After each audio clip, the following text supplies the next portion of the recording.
Aloha, this is Dr. Eliza Kim, and you are watching Everyday Wellness. And this is the third show of the Understanding Our Children series. And today, Ms. Leslie Gleim from Mid-Pacific Institute and I will be discussing how to address the whys and whats and hows.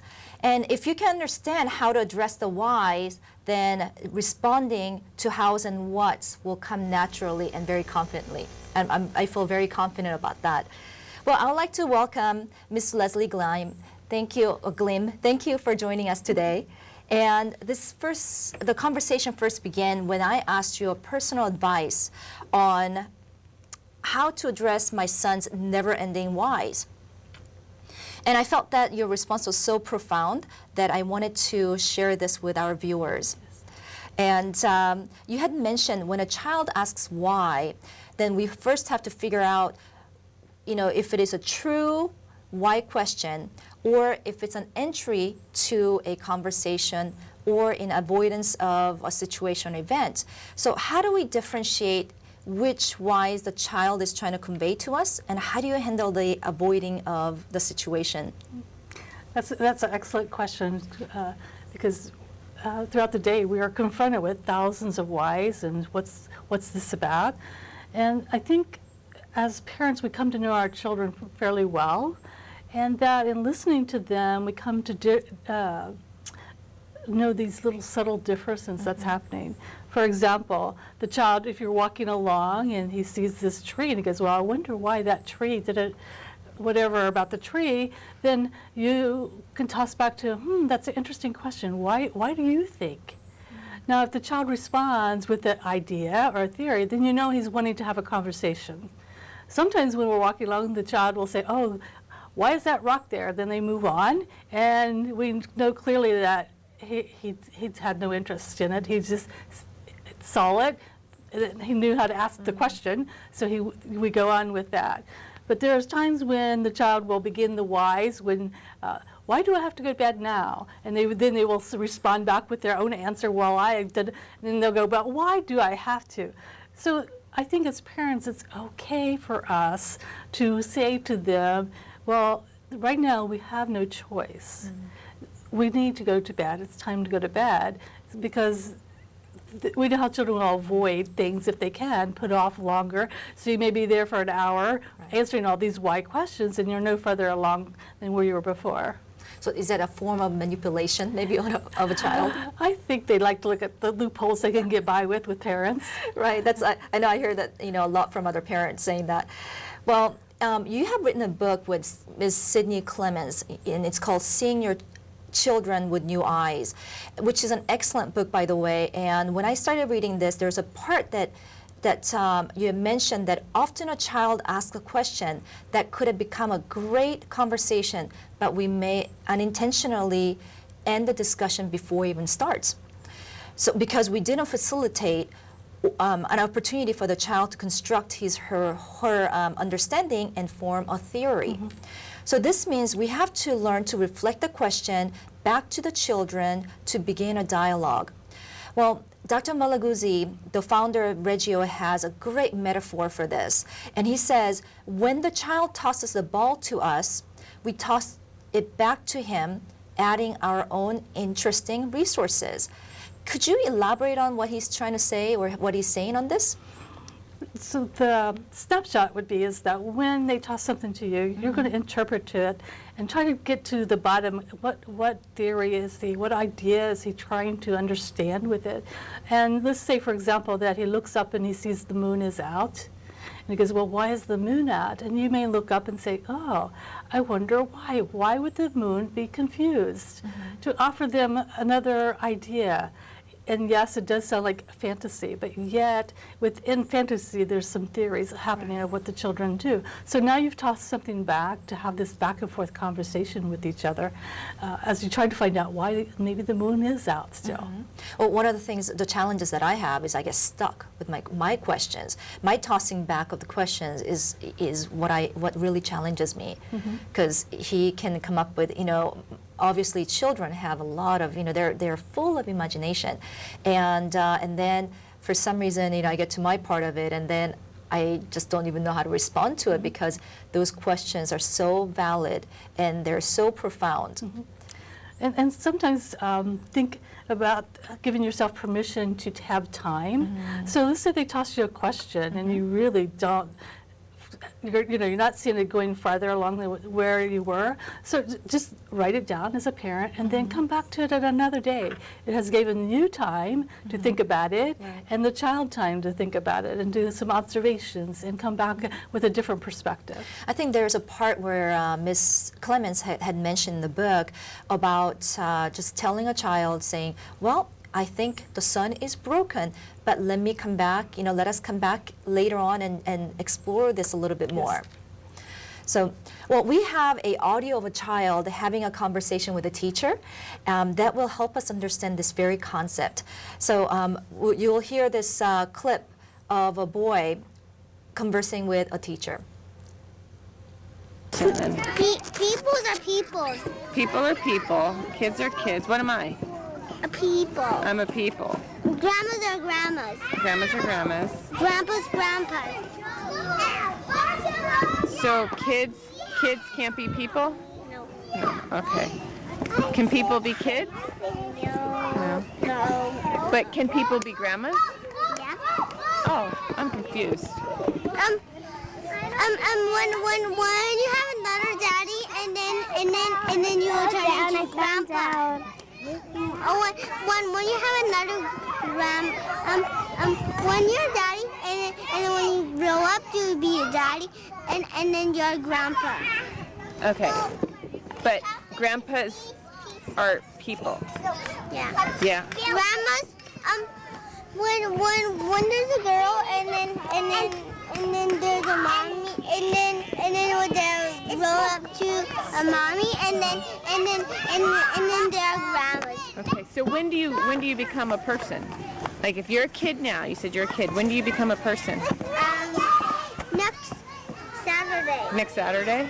Oh, then you're a person. Yeah. It's gonna take a long time. It's gonna take a long time. Yeah. How old do you have to be a person? I'm 2080. No. So, Miss Leslie, can you interpret to us, what this audio was all about? Because it just sounds like a really cute conversation he's having with a teacher. And we know that if we take the approach that when we have these conversations, there is something, always some nugget, something deeply inside there that we just got to look for it and mind it out. Then that's when we begin to see the true, I say, brilliance of children. So in this case, in slowing down and giving ourselves permission to truly listen to what he's saying to us, we will find those nuggets there. And often I hear this misnomer, I call it, that, oh, you've missed a teachable moment. I don't think there are any missed moments, because if we keep those moments in our minds or are written down or however we would like to do, we can always come back to them if it's really hot in the child's mind themselves. So in this conversation, the child had talked about all kids cannot be people. So the teacher was intrigued by that. And so that's how we find this conversation unrolling. So using documentation, which we use in the classroom, written or either recorded, it allows you and the child to step back in the moment, right to where you were with this conversation, and to continue on to try to figure out what is this child telling us. So in this, in doing this, sometimes it'll give the child breathing room and yourself breathing room as well, as you can reframe, rethink, and re-theorize what's going on. So we will notice that in this clip that he's quickly answering the questions at the beginning of it. So in a way, we're wondering, why is that? Because we know he's a bright child, and why isn't he answering and giving his theories to all these little questions? Or why this is why he's thinking that. So that, again, you begin to wonder, why did he do that? But then we notice when they come to the part where people are people and kids are kids, that whole series right after that, he begins to slow down and he starts talking about when you have another daddy and then you turn into a grandpa. Well, now he's elaborated. As a parent, you need to pause and listen to what he just said, because he wasn't saying yes and no like he was before. And wonder, okay, so what is he trying to? And if you notice on the clip and listen, he comes right back very quickly, and he repairs that by saying that, I think I skipped ahead, but he says, when you're a daddy and when you grow up to be a daddy, and then you're a grandpa. Right. So again, he's still trying to figure out that whole sequence of what happens. And if we think about it deeply, he's pondering on this idea of how does someone transform themselves into being from a child into an adult. Right. And again, as he's going through there, he's still not quite getting to where he wants with his theory. And so he removes himself from the conversation, because when I'm in it as a boy, I can't figure out where I'm going. But maybe if I go through the mind of a girl, that I can figure this out. So he then goes, when there's a girl, and then there's a mommy, and there you grow up, and then there's a grandma. So again, he's trying to figure out and answer the question, how does a person become a people? As that was happening at the beginning of that. So I think that, again, if we slow ourselves down and just try to get to the root of these theories, and I think this is a beautiful conversation, because you quickly see how quickly a child can think on their feet, and how they're trying to figure that out through this conversation. And towards the end, he's sharing with you, well, it's going to happen next Saturday, but then again, he's still looking at his idea, this theory, and he's saying, oh no, it's going to take a long time. So I think it's just epitomizes children. And so often we would say, oh, this is cute, as you said, but really, if we slow down, we find those deep thinking that's within that. So looking at this, talking about the deep thinking, one of the things that's been happening, because this actually happens to be my son, and what, I knew about this conversation because a teacher had told me about it, but I didn't make the connection that my son was trying to still form a theory on this life cycles. And so he asked me, he comes home after all this conversation he's had with a teacher, he would continually ask me for days, who grows your mommy? And then he'll go, how does daddy become a grandpa? And so in my mind, I never made a connection to, I didn't put those two and two together. And both my husband and I said, well, mommy has a mommy, and that's grandma to me. And then we just sort of explained it from there. And then we'll say, well, daddy will become a daddy or grandpa when you become a daddy and when you have a baby. So my son goes, well, I want to have a baby. And we're like, oh no, But that's kind of how our conversation went. And clearly, we are linear thinkers, and we missed the whole point of what was going on in his mind. So obviously, he was asking this question multiple times because, he wasn't satisfied with our responses. And to me, these questions of why are so challenging, because, sometimes we don't know how to think like them. And for us, this is what really has to happen. We have to listen to them, and so get a better listening skills.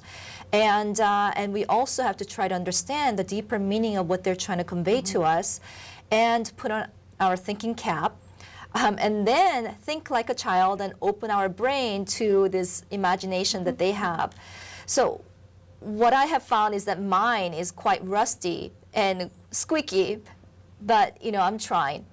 But this is what I would like to do with the viewers, is that I would like to listen to this audio one more time with a new light and new eyes, and see if you hear something else this time. So here is the audio again. Peoples are peoples. People are people. Kids are kids. What am I? A people. I'm a people. Grandmas are grandmas. Grandmas are grandmas. Grandpas, grandpas. So kids can't be people? No. No. Okay. Can people be kids? No. No. But can people be grandmas? Yeah. Oh, I'm confused. When you have another daddy and then you will turn into grandpa. Oh, when you have another when you're daddy, and then when you grow up, you'll be a daddy, and then you're a grandpa. Okay. But grandpas are people. Yeah. Yeah. Grandmas, when there's a girl, and then there's a mommy, and then when they grow up to a mommy, and then there are grandmas. Okay. So when do you become a person? Like if you're a kid now, you said you're a kid. When do you become a person? Next Saturday. Next Saturday? Oh, then you're a person. Yeah. It's gonna take a long time. It's gonna take a long time. Yeah. How old do you have to be a person? 2080. No. So how do you know? I hope this audio has, the second time around, has given the viewer a different light, and they were able to see a deeper meaning behind that, what seemed to be a cute conversation with a teacher. And I hope we are able to use this in our, with our own children, on how to converse with them and how to maybe respond to those why questions that seem to be sometimes very exhausting. But what my question is, how do you know when to hold back and give them time to think, and when to carry on a dialogue? So let's say it's this exact conversation. What would we do next with that? So in my mind, we really want to understand where's the confusion in his question, because he's really confused about something about the life cycle. So perhaps, like we like to use a lot at Mid-Pacific, is that we would say, and we're also not afraid to use the big words. So I've reached that he's trying to think about how does something transforms itself. So I might ask him, say, Ethan, let me make sure I got this correct. I said, so a girl that transformed into a mommy, and then a mommy transforms into a grandma, and we wait to see if he'll either say, yes, that's what I'm asking or not. Then you might say to him, oh, could you draw that idea for me? How would that happen? What would it look like?